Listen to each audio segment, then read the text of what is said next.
قرآن مجید میں اللہ رب العزت تو یہ بات کیا فرماتا ہے کہ اتفاقی مسائل پہ اپنی دعوتوں کی بنیاد رکھو، اور آپ جو ہیں یہ صرف اور صرف اختلافی مسائل ہی کو پکڑ لیتے ہیں، پھر اس کی بال کی کھال ادھیڑتے رہتے ہیں، پھر کرتے رہتے ہیں، پھر کرتے رہتے ہیں. تو آخر یہ کیسا طریقہ تبلیغ ہے کہ لوگوں کو متنفر ہی کر دیا جائے؟ ٹھیک ہے جی، سوال مکمل ہو گیا آپ کا. پہلی بات تو یہ کہ آپ کی بات بالکل درست ہے کہ قرآن حکیم نے جو ہے وہ دعوت کی بنیاد اتفاقی مسائل کے اوپر رکھی ہے.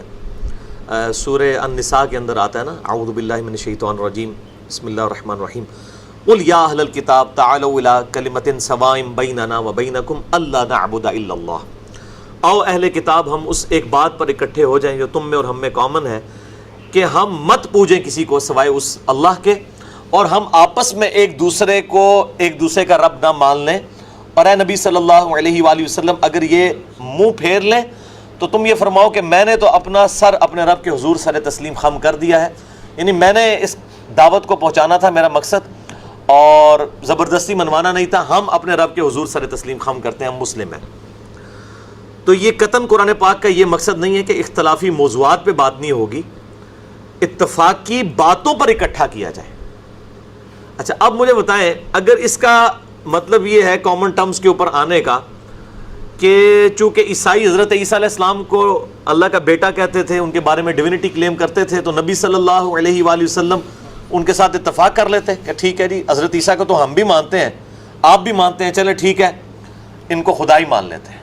یہ قطعاً اس کا مقصد نہیں ہے. قرآن پاک یہ کہہ رہا ہے کہ بکس کے اندر جو دین ہے، بکتاب من قبل ھذا او اثارۃ من علم ان کنتم صادقین. اے محبوب صلی اللہ علیہ وآلہ وسلم سے فرماؤ میرے پاس کتاب لے کر آؤ، یا انبیاء کی کوئی وحی میں سے علم چلتا آ رہا ہو وہ میرے پاس لے کر آؤ اگر تم سچے ہو. تو کتابوں کی بنیاد پر جمع کیا گیا ہے، نہ کہ شخصیات اور نظریات کے اوپر. عیسائیت اور اسلام کے درمیان کون سی چیز یکساں تھی جس کی طرف بلایا جا رہا تھا؟ تعالوا الی کلمۃ سواء بیننا وبینکم الا نعبد الا اللہ، کہ عبادت کرو اللہ کی. تو کیا عیسائی اللہ کی عبادت کرتے تھے؟ شرک کرتے تھے. حضرت عیسیٰ علیہ السلام کے بارے میں ڈیوینٹی کلیم کرتے تھے، خدا کا بیٹا کہتے تھے ان کو. تو یہ نہیں کہا جا رہا تھا کہ ہم اس کے اوپر اکٹھے ہو جاتے ہیں کہ ٹھیک ہے تم بھی کہو ہم بھی کہیں. مراد یہ کہ تمہاری کتابیں یہ نہیں کہتی ہیں، کتابیں کچھ اور کہہ رہی ہیں، پریکٹیکل تمہارے نظریات کچھ اور ہیں. تو ہم اتفاقی امور پہ ہم بھی بات کر رہے ہیں.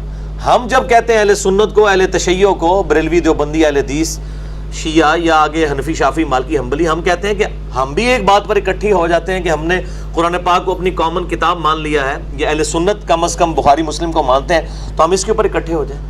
اس اکٹھے ہونے کا مطلب ہرگز یہ نہیں ہے کہ آپ کے باطل نظریات کے ساتھ کتابیں ہماری کامن ہیں ہم اس کے اوپر اکٹھے ہوں.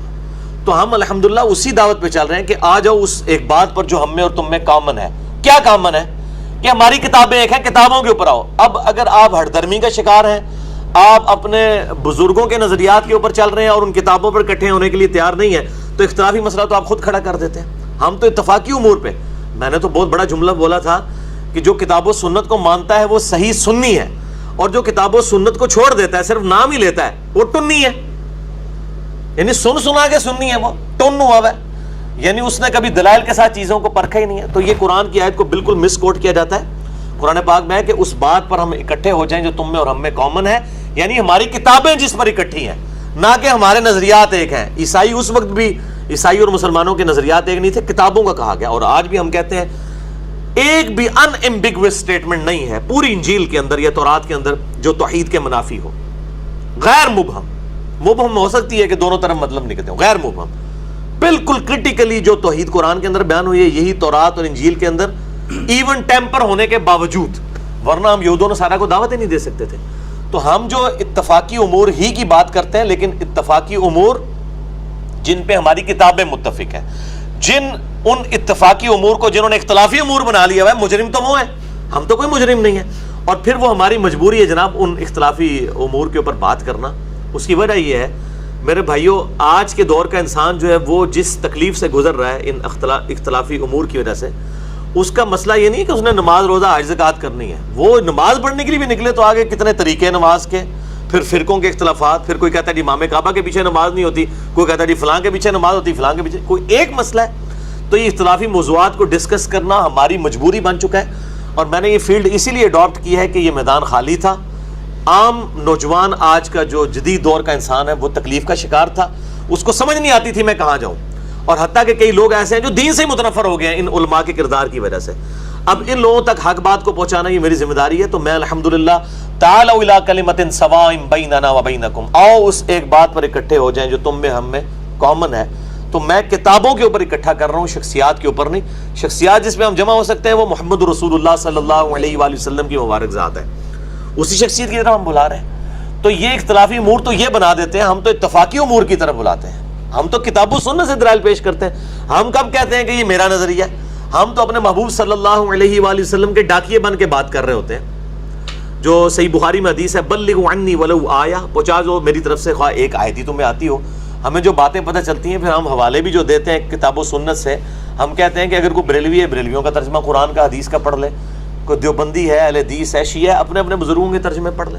تو قطعاً ہمارا مقصد جو ہے وہ اختلاف کو کھڑا کرنا نہیں, بلکہ اختلاف تو آلریڈی ہوئے ہوئے ہیں. یا تو ہونا کہ انجینئر محمد علی مرزا صاحب کی پیدائش سے پہلے سارے ایک ہی گروہ تھے اور میں نے آ کے یہ سارے فرقے بنا دیے ہیں, پھر تو آپ کی بات ٹھیک ہے. بھائی 7100 فرقے بنے ہوئے ہیں, ایک ایک فرقے کے اندر کتنی کتنی جماعتیں بنی ہوئی ہیں ایک دوسرے کو گمراہ کہتی ہیں. میں نے تو آ کے الحمدللہ ہارمنی پیدا کی ہے. اور پھر دیکھیں ان ساری چیزوں کے بعد دلائل کے بعد قطعاً ہم نے کبھی یہ بات نہیں کی کہ فلاں اسلام سے خارج ہے. باقی علماء جب اختلافی امور پہ بات کرتے ہیں تو وہ اس طریقے سے پریزنٹ کرتے ہیں کہ ہمارے علاوہ سب کے سب دوست کی فرقے ہیں, اور آپ کو تو اس بات کا پتہ ہے, ٹھیک ہے, سب گستاخ رسول ہیں, سب مشرک ہیں. میں الحمدللہ دو فرقے, ایک اہل سنت کا آف شوٹ قادیانیت اور دوسرا اہل تشیع کا آف شوٹ جو ہے نصیریہ, ان دونوں کے علاوہ میں کسی مکتبہ فکر کی بھی تکفیر نہیں کرتا, خواہ بریلوی ہوں, دیوبندی ہوں, اہل حدیث ہوں, اہل تشیع ہوں, حنفی, شافعی, مالکی, حنبلی, اثنا عشری ہوں, زیدیہ ہوں. میں تو سب کو مسلمان مانتا ہوں. تو الحمدللہ میں تو ان سے بہت بہتر ہوں. یہ تو اپنے اختلاف ریکارڈ کرواتے ہوئے اپنے علاوہ سب کو اسلام سے خارج کر دیتے ہیں. میں سب سے اختلاف کر کے سب کو مسلمان سمجھتا ہوں. اس سے بڑا کیا اتفاقی امر کوئی اور ہو سکتا ہے؟ تو میں نے یہ بات کر دی, اس میں اگر کوئی مسئلہ سمجھ نہ آئے تو آپ پوچھ سکتے ہیں. نیکسٹ کوشچن علی بھائی کہ آپ کی گفتگو سے بعض اوقات ایسے احساس ہوتا ہے کہ پوری دنیا میں بلکہ پوری تاریخ میں صرف آپ ہی نے دین کو سمجھا ہے اور آپ ہی صحیح راستے پر ہیں, صراط مستقیم پر ہیں, اور باقی تمام علماء, تمام مجتہد, تمام مفتی, تمام فرقے ایک تو باطل پر ہیں, دوسرا وہ سارے جہنم میں ہی جائیں گے. نعوذ باللہ من ذالک. یہ ایک لوگوں کا تاثر ابھرتا ہے. جی تاثر تو یہ آپ جس کو بھی سنیں یہی ابھرتا ہے. کیا یہ تاثر جو ہے وہ ڈاکٹر طاہر القادری صاحب جب کوئی ریسرچ کے اوپر کام کر رہے ہوتے ہیں ان کی باتوں سے نہیں جھلکتا؟ توصیف راشدی صاحب جب بول رہے ہوتے ہیں, الیاس گھمن صاحب بول رہے ہوتے ہیں, اسی طریقے سے غضنفر عباس صاحب بول رہے ہوتے ہیں, ان سے بھی یہ تاثر, بلکہ وہ تو یہ بول کے بھی کہتے ہیں. میں نے الحمدللہ کبھی بھی یہ دعویٰ نہیں کیا کہ میرے علاوہ سارے جہنمی ہیں. میں تو کہتا ہوں, میرا تو بالکل اس کی الٹ بات ہے. میں کہتا ہوں کہ تمام اختلافات کے باوجود یہ تمام کے تمام مسلمان ہیں, سوائے قادیانیوں کے جو اہل سنت کا آف شوٹ ہے, اور نصیریہ جو اہل تشیع کا ہے. اس کے علاوہ جتنے لوگ ہیں الٹیمیٹلی اپنا عذاب بھگت کے انشاءاللہ تعالی اللہ تعالیٰ سے امید ہے کہ جنت تک پہنچنے میں کامیاب ہو جائیں گے. بہرحال یہ کہنا کہ جی میں اپنے علاوہ دوستی دیتا ہوں, کہتا ہوں کسی کو, الحمدللہ میں نے آج تک نہ کسی کو کافر کا ہے سوائے قادیانیوں اور نصیریہ کے, اور ان پہ بھی امت نے اتفاق کیا ہے. ہمیشہ اختلاف رائے کیا ہے, دوزخ کا فتویٰ کبھی کسی کے اوپر نہیں لگایا الحمدللہ. اور جس کا سب سے بڑا ثبوت یہ ہے کہ میں تمام مکاتب فکر کے اماموں کے پیچھے نماز پڑھتا ہوں. دوستی تو وہ ایک دوسرے کو کہہ رہے ہیں جو کہتے ہیں امام کعبہ کے پیچھے نماز نہیں ہوتی, امام کعبہ فتویٰ دیتا ہے بریلویوں کے پیچھے نماز نہیں ہوتی. یہ سارے آپس میں لڑ رہے ہیں. یہ آپس میں مسئلے لوگوں کے حل کریں, آپس میں علماء بیٹھ کے. ہم تو الحمدللہ کسی کو نہیں کہتے. باقی کسی امام, کسی مجتہد, میرے بھائی میں نے کبھی اپنی کو ذاتی بات کی ہے؟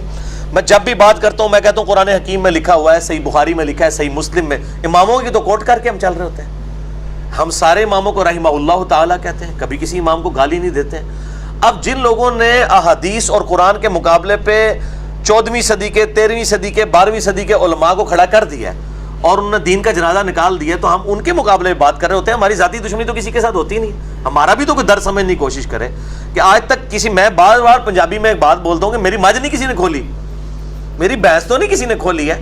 میرا کوئی ذاتی جھگڑا نہیں ہے, نہ میں یہ ساری دعوت لانچ کرنے کے عوض کسی سے کوئی مال بٹور رہا ہوں, نہ کوئی چندہ بک بنائی ہوئی ہے, نہ کوئی میں نے کوئی فرقہ لانچ کر دیا ہے, نہ کوئی پارٹی بنا دی ہے.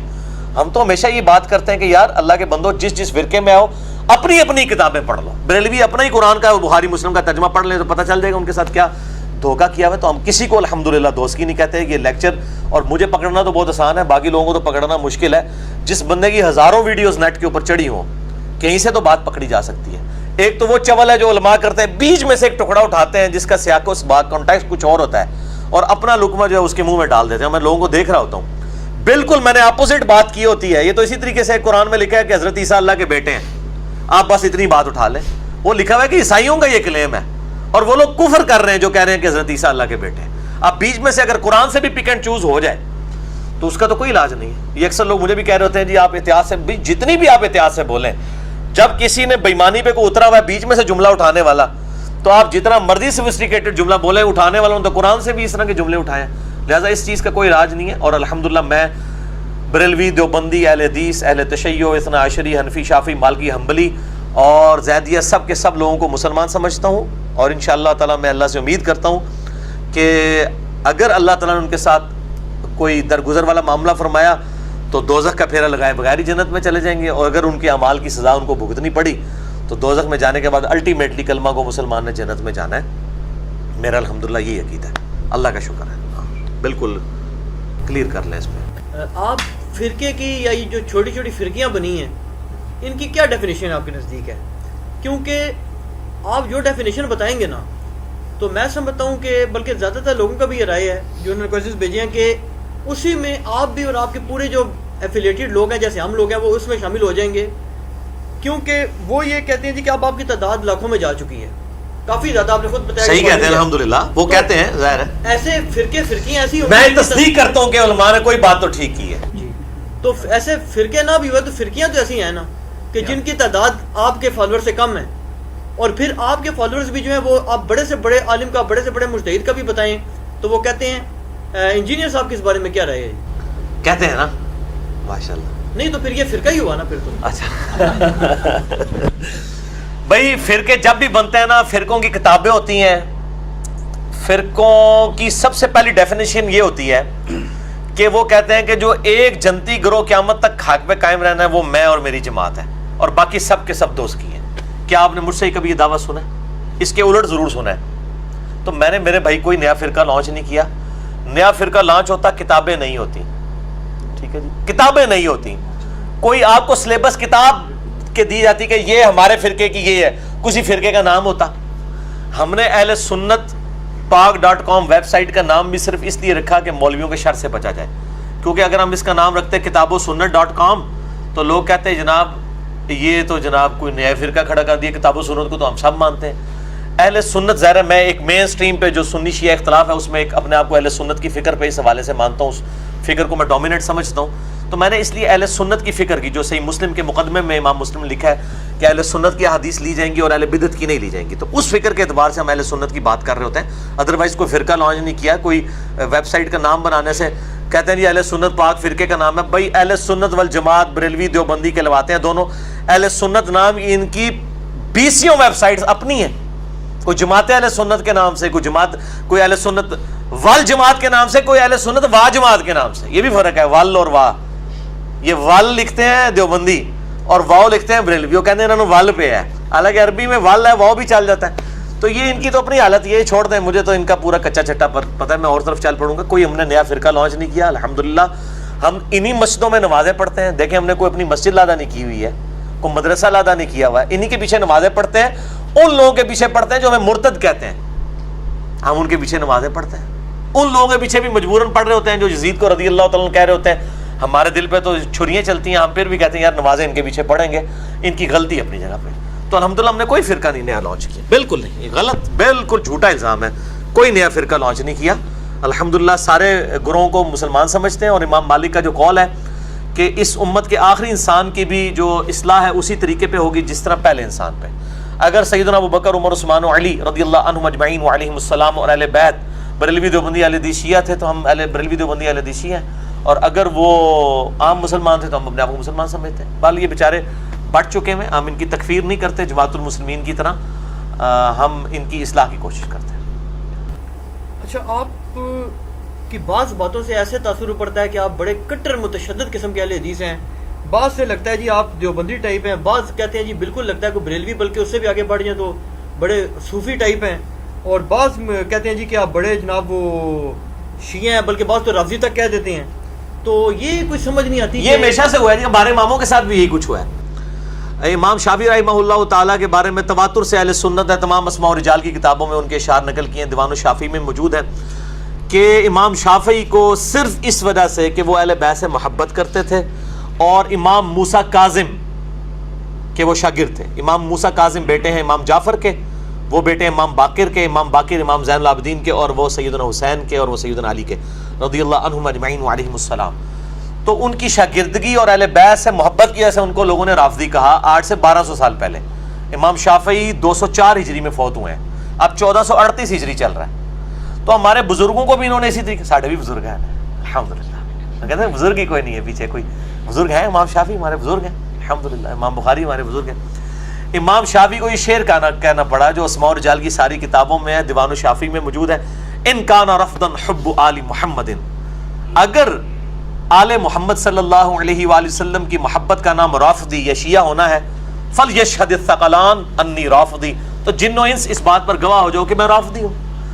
تو میں نے اس میں ایڈ کیا ہے کہ اگر اہل بیت کی محبت کا نام رافضی ہونا ہے تو انجینئر محمد علی مرزا صاحب رافضی ہیں، اور اگر نبی علیہ السلام کی محبت اور عقیدت کا نام بریلوی ہونا ہے تو انجینئر صاحب بریلوی ہیں، اور اگر صحابہ کرام کی عقیدت کا نام دیوبندیت ہے تو ہم دیوبندی ہیں. اور اسی طریقے سے اگر کتاب و سنت کو فائنل اتھارٹی ماننا اور کسی بزرگ کی پرواہ نہ کرنا اس کے مقابلے پہ اس کا نام اہل حدیث ہونا ہے تو ہم اہل حدیث ہیں. وہ کٹر تو سبھی کو ایک دوسرے کو کہتے ہیں. یہ آپ دیکھ لیں ان فرقوں کے اندر خود ان کے مکتب فکر سے ذرا سے ہٹ کے کو بات کر دینا. پیر نصیر الدین نصیر صاحب کی صوفیت اور سنیت میں کسی کو شک ہے؟ کیا مرنے سے پہلے ان کو بریلوی علماء نے بھی وہابی نہیں کہا، دیوبندی نہیں کہا؟ تو یہ علماء کے پاس چند مہذب گالیاں ہیں لوگوں کو متنفر کرنے کے لیے. کوئی توحید کی بات کرے اس کو وہابی ہو گیا، کوئی اہل بیت کی بات کرے اس کو کہہ دو شیعہ ہو گیا، کوئی صحابہ کی بات کرے اس کو کوئی دیوبندی ہو گیا، تو اور کوئی توحید کی بات کرے اس کو وہابی کہہ دو تاکہ اگلے کی وہ گنڈا سنگھ وہابی ہو گیا. محاورہ بھی وہ بنیا بھی ہوا ہے ایک لطیفہ بھی پنجابی دے اندر، تو وہ گنڈا سنگھ وہابی ہو گیا. یہ گالیاں، کوئی علمی بات نہیں، ان کی جذباتی باتیں ہیں. الحمدللہ میرا یہ اصول ہے جو کتاب و سنت سے میں نے سیکھا ہے کہ چونکہ منصف مزاج ہونے کی حیثیت سے جن باتوں میں سنی صحیح ہیں میں سنیوں کو ٹھیک کہتا ہوں، جس میں شیعہ ٹھیک ہے شیعہ کو ٹھیک کہتا ہوں. آپ دیکھیں شیعہ نے جب میری ویڈیوز اپلوڈ کی ہوتی ہیں اپنے چینلز پہ تو لکھا ہوتا ہے سنی محقق انجینئر محمد علی مرزا. وہ شیعہ مان رہے ہیں مجھے سنی، لیکن سنی مجھے کہہ رہے ہوتے ہیں یہ رافضی ہے. بریلوی چڑھائیں گے تو وہ انہوں نے لکھا ہوگا کہ جی اہل حدیث محقق. اہل حدیثوں سے پوچھو گے کہ یہ تو ہے ہی نہیں اہل حدیث، یہ تو ہمارے علماء نے فارغ کر دیا. تو یہ سب ایک دوسرے کو اس طرح کی چلاکیاں کرتے ہیں. مسئلہ یہ ہے کہ میں جو مسئلہ صحیح ہے نا وہ اس مقدمے میں جس مسئلے میں مطلب حیات النبی کے مسئلے میں میں بریلوی اور دیوبند کے ساتھ ہوں، سائے وہ دنیاوی والا مسئلہ جو کرتے ہیں اس کو چھوڑ کے. اور اہل حدیث اس مسئلے میں پریکٹیکلی صرف شیخ زبیر صاحب نے کوئی کتاب لکھی ہے، ادروائز اہل حدیث کا تو بالکل منہج بگاڑ کے رکھ دیا ہے. وفات النبی کی رٹ لگا کے وہ لوگوں کو کسی اور طرف لگا دیا. وفات النبی کو سب مانتے ہیں کہ دنیا سے وفات ہوئی ہے، قبر کی برزخی حیات ہے، اس کا آپ ذکر کریں. اس وجہ سے مجھے کہتے ہیں یہ تو بالکل بریلوی بن گیا. اسی طریقے سے جب میں یزید کو کنڈیم کرتا ہوں یا سیدنا علی کے مخالفین کو کنڈیم کرتا ہوں کہتے ہیں یہ شیعوں والی باتیں کر رہا ہے. اور جب میں رفع الیدین کے اوپر کہتا ہوں، میرا تو یہ دعویٰ ہے کہ رفع الیدین پہ سنی اور شیعہ کتابوں کا اجماع ہے کہ رفع الیدین دونوں کی کتابوں میں موجود ہے، ٹھیک ہے، سوائے حنفیوں کے. میرا کلپ چڑھا ہے وہ کہتے ہیں یہ تو بالکل کٹر اہل حدیث ہو گیا، ٹھیک ہے. یا میں مزارات اور قبر پرستی کے خلاف بولتا ہوں تو مجھے اہل حدیث کا تانا دیا جاتا ہے. آپ جو یہ فرقہ سمجھتا نا میں وہ ہوں، وہ ان فرقے کے علماء سے پوچھتے، اگر وہ تصدیق کر دیں. یعنی اگر کوئی بریلوی کہتا نا کہ میں اہل حدیث ہوں تو جا کے اہل حدیث علماء سے پوچھے، اس کی تسلی ہو جائے گی. اور اگر کوئی یہ شیعہ سمجھتا ہے کہ میں جو ہوں وہ دیوبندی ہوں تو جا کے دیوبندیوں سے پوچھ لے، تو وہ اس کو کہے گا یہ تو شیعہ ہے، ٹھیک ہے. اسی طریقے سے اگر کوئی دیوبندی یہ سمجھتا ہے کہ میں شیعہ ہوں، رافضی ہوں، تو جا کے رافضیوں سے پوچھ لیں گے انجینئر صاحب کیا ہیں، تو کہیں گے نہیں یہ تو ہمارے مخالف ہیں، یہ تو میر شام کو رضی اللہ تعالیٰ عنہ بھی کہتے ہیں، غلطیاں بھی بیان کرتے ہیں، اور رضی اللہ تعالیٰ عنہ کہتے ہیں، ہم تو اس کو منافق سمجھتے ہیں. تو وہ میرے خلاف ہو جائیں گے. اور مجھے بلکہ مجھے اس پہ یاد آیا، آپ ان کی بےایمانی کی انتہا دیکھیں. یہ اہل حدیث علماء کے گروپ میں واٹس ایپ میں یہ چیز ہوئی، میرے تک تو ساری باتیں پہنچ جاتی ہیں، ظاہر ہے ہر جگہ بھی مومن ایمان چھپانے والے موجود ہیں. میرا ایک کلپ جو ہے 40 منٹ کا تھا، مسئلہ number 124A B C D میں نے 4 ریکارڈ کرائے ہیں اپنے دفاع کے اوپر، انجینئر محمد علی مرزا پر علماء کے 10 اعتراضات کے علمی جوابات۔ اس میں میرا ایک کلپ تھا کہ شیعہ نے اعتراض کیا کہ یہ انجینئر صاحب حضرت معاویہ کو رضی اللہ تعالیٰ بھی کہتے ہیں، ان کی غلطیاں بھی بیان کرتے ہیں، تو یہ کون سا عقیدہ ہے؟ اس کے جواب میں نے جملہ بولا کہ میرا حضرت معاویہ رضی اللہ تعالیٰ عنہ کے بارے میں وہی عقیدہ ہے جو اہل تشیع کے ہاں بھی پایا جاتا ہے۔ بس اتنا ٹکڑا انہوں نے کاٹا، کہتے ہیں اب اس کے بعد کسی کو شک ہے، اس کا تو عقیدہ شیعوں والا ہے۔ آگے میں نے نہج البلاغہ سے حوالے دیے ہیں کہ مولا علی رضی اللہ تعالیٰ عنہ علیہ السلام نے معاویہ کو صحابی کے طور پہ ٹریٹ کیا ہے، منافق کے طور پہ نہیں۔ دنیا پرستی کا شکار ہو گئے تھے، وہ حدیث میں موجود ہے، وہ لادہ سے ایک ٹاپک پھر چلا جائے گا تو، لیکن وہ بیچ میں سے ٹکڑا کاٹتے ہیں اور کہتے ہیں دیکھیں اب بھی کسی کو شک ہے۔ تو یار وہ صرف میں نے وہ 55 سیکنڈ کی بات کی ہوئی ہے، آگے پیچھے کچھ نہیں ہے۔ آپ کو تو تجسس ہونا چاہیے کہ میں نے کیا بیان کیا ہے، کہ کیا عقیدہ ہے۔ اہل تشیع کے ہاں بھی پایا جاتا ہے، کہتے ہیں دیکھ لو جی اس کا شیعہ۔ بھائی میرا جو پورا مقدمہ ہے پھر بار بار آ جائے گا، انہیں اس پہ ٹرنا نہیں تسی، ٹھیک ہے، میری مجبوری ہے۔ اے پمفلٹ میں آ جائے کے سامنے نہیں سی رکھا، میں وہ دکھانا ہی نہ پہ جائے، میں پھر دکھانا ہے۔ اے فرحان صاحب دکھاؤ جی انہوں۔ میرے بھائیوں میں نے 200 احادیث کربلا کے ٹاپک کے پس منظر پہ جمع کر دی ہیں۔ واقعہ کربلا کا حقیقی پس منظر 72 صحیح الاسناد احادیث کی روشنی میں، یہ 72 کے ٹائٹل سے 200 احادیث بخاری اور مسلم اور باقی کتابوں سے، آدھی زیادہ بخاری مسلم سے، میں نے اہل سنت کا مقدمہ پیش کیا ہے، شہادت عثمان کے حوالے سے، جنگ جمل صفین نہروان کے حوالے سے، اور یہ الحمدللہ انٹرنیشنل پمفلٹ ہے، عربی میں سب سے پہلے لکھا ہے، اس کے بعد اردو ترجمہ، ہندی اور انگلش چاروں زبانوں میں۔ ریسرچ پیپر نمبر 5B اہل سنت پاک.com ہماری ویب سائٹ سے آپ ڈاؤن لوڈ کریں۔ ہارڈ کاپیز ہم ہزاروں کی تعداد میں تقسیم کرتے ہیں، اس میں نے اپنا پورا مقدمہ لکھ دیا ہے۔ اب چونکہ ان باتوں کا جواب نہیں ہوتا ان کے پاس تو وہ اپنی طرف سے باتیں بناتے رہتے ہیں، اب اس کا تو کوئی حل نہیں ہے، الزام کا کوئی حل نہیں۔ وہ پنجابی جی محاورہ ہے آٹا گوندے ہلدی کیوں ہے؟ بھائی آٹا گوندنے کے لیے ہلنا تو پڑے گا۔ جب آپ نے سنیت کا مقدمہ پیش کرنا ہے، پھر جو شیعہ کی صحیح بات ہے وہ تو آپ کو ماننی پڑے گی۔ جب آپ نے حیات النبی کا مسئلہ بیان کرنا ہے تو بریلویوں کی جتنی بات حیات النبی میں صحیح ہے وہ تو ماننی پڑے گی، جو غلط ہے وہ غلط۔ اس طریقے سے جب رفع الاذین پہ اگر میں زور دیتا ہوں، ساتھ ہی ساتھ میں علماء عرب کی نماز کو بھی غلط کہتا ہوں۔ رکوع کے بعد ہاتھ باندھنے کے بارے میں میرے کلپ ریکارڈڈ موجود ہے کہ میں اس کو غلط سمجھتا ہوں۔ ارسال الیدین رکوع کے بعد، اس کے اوپر اجماع امت ہے، اور البانی صاحب نے تو باقاعدہ اپنی کتاب کے اندر لکھا ہے کہ یہ بدعت ہے عرب علماء کی، انہوں نے بھی جرت کی ہے، ان کو کوئی گالیاں نکالتا ہمیں نکالتا ہے۔ تو میں الحمدللہ اگر ایک بات پہ زور دیتا ہوں تو دلائل کے اوپر، اسی مکتبہ فکر کی، اسی سے متعلق دوسری بات کو میں نہیں صحیح مانتا۔ لیکن میں یہ مجھے بتائیں میں نے کوئی ایسا نظریہ لانچ کیا ہو جو کتاب و سنت میں موجود نہ ہو، یا کسی کا کسی وقت میں نہ رہا ہو، یا آج لوگوں کا موجود نہیں ہے، ایسا کیتا کہیں نہ کسی فارم میں موجود ہے۔ اچھا علی بھائی اس میں تھوڑا اجازت ہے، میں تھوڑا اپنے بھی ایکسپیرینس شیئر کر دوں آپ سے کہ اس بات کو میں آپ کی جو ہے نا 100% اتھینٹیکیٹ کرتا ہوں کہ یہ جو آپ نے فرمایا نا کہ دیگر مکاتب فکر والوں سے پوچھنا ہے یا کسی اور مسئلے سے پوچھنا ہے وہ کیا کہتے ہیں۔ پتہ ہے میں نے پرسنلی بھی آپ کی بات دیکھی ہے کہ جو بریلوی ٹائپ لوگ ہیں وہ کہتے ہیں جی یہ دیوبندی وابی ہے، جو اپنا وہ ہے نا دیوبندی اہل حدیث ٹائپ وہ کہتے ہیں جی یار یہ جو ہے نا یہ شیعہ ہے بلکہ رافضی ہے۔ اور اب بلکہ میں آپ کو مزید ایڈ کر دوں اس میں کہ ایک سرٹیفائڈ جو رافضی صاحب ہیں نا انہوں نے تو ہمیں نسبیوں کی کیٹیگری میں ڈال دیا ہے، اللہ یاری صاحب نے جی ہاں ان کو شرم بھی نہیں آئی ہے، انہوں نے نسبی کہہ دیا۔ اور ایک اور بتا دوں آپ کو، ایک اور پارٹی وہ بھی چلی ہے جو کہہ رہی ہے جی کہ یہ آنے والے وقت میں نعوذ باللہ دعوے نبوت کریں ہی کریں، یہ تو بہت پہلے سے کر رہے ہیں۔ ہاں جی ہاں جی، یعنی کوئی بھی۔ اچھا اور ایک اور بتاؤں، یہ اس پہ مجھے ان کو بتائیں دعوے نبوت انہوں نے کیا جنہوں نے چشتی رسول اللہ اور اشرفی رسول اللہ کلمے پڑھوائے ہوئے ہیں، جو اتھینٹیکیٹڈ ہے۔ ہمارا تو ہے نا کہ کریں گے، ٹھیک ہے۔ مجھے اس پہ ایک بات یاد آ گئی، مولانا مودودی رحمہ اللہ تعالیٰ کے بارے میں بھی یہ دعویٰ کیا گیا کہ دعوے نبوت کرے گا، اور مولانا مودودی کو کہا گیا کہ ان کا آپ جواب لکھیں۔ انہوں نے کہا الحمدللہ میں دعویٰ نبوت نہ کر کے دنیا سے جا کے پریکٹیکلی ان کا جواب دوں گا، اور انہوں نے پریکٹیکلی جواب دیا ہے الحمدللہ، بغیر دعویٰ نبوت کے گئے ہیں۔ بلکہ ایک جگہ پر تو ایک صاحب سے کسی جگہ ڈسکشن ہو رہی تھی، کچھ آپ کی ویڈیو وغیرہ شیئر کی، انہوں نے کہا تم جماعت المسلمین والے لوگ ہو، یعنی آپ کا کوئی نہیں، جماعت المسلمین والے تو سارے ہی ہیں، کیا مسلمان کی جماعت نہیں ہوا سماکم المسلمین من قبل وفی ھذا؟ تو میں اعلیٰ جماعت المسلمین والے مجھے مسلم نہیں سمجھتے، وہ کہتے ہیں آپ مسلمان ہیں، مسلم نہیں ہیں، میں ان کے پیچھے نمازیں بھی پڑھتا لیکن ہوں۔ اگلوں نے آپ کو ان کے کھاتے فٹ کیا ہوا ہے۔ ٹھیک ہے وہ ان کا حق ہے، کریں جس کے مرضی کریں، مطلب ان کو کس زبردستی تو کسی کو نہیں روکا جا سکتا۔